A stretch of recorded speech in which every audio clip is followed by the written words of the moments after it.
आज हम बनाएंगे प्याज के ब्रेड पकौड़े। बहुत टेस्टी बनेंगे और इनको बनाने के लिए हमें कोई स्टफिंग भी नहीं बनानी है, बहुत आसानी से बन जाएंगे। 1.5 कप प्याज लेंगे और इसमें कुछ बेसिक से मसाले डालेंगे। इन मसालों की डिटेल आपको डिस्क्रिप्शन बॉक्स या फिर कैप्शन में मिल जाएगी।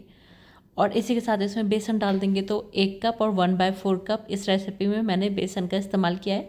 अभी मैंने 1 कप डाला है और 4 टेबल स्पून चावल का आटा डाल दिया। थोड़ा सा बेसन कम लग रहा था तो मैंने और डाल दिया था, और कलर कम लग रहा था तो थोड़ी सी कश्मीरी लाल मिर्च डाल दी थी, जो कि बिल्कुल ऑप्शनल है।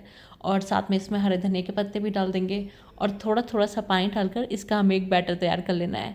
बहुत गाढ़ा भी नहीं रखेंगे बैटर, इस तरह से रखेंगे। बैटर की कंसिस्टेंसी ऐसे रखेंगे कि स्लाइस पर आसानी से कोट हो जाए। अब इसमें 1 टेबल स्पून तेल डाल देंगे। तेल डालने से ये क्रिस्पी बनते हैं और खस्ता भी बनते हैं, बहुत अच्छा टेस्ट हो जाता है। ये एक सीक्रेट इंग्रेडिएंट होता है, सभी हलवाई इसको यूज़ करते हैं पकौड़े बनाने में।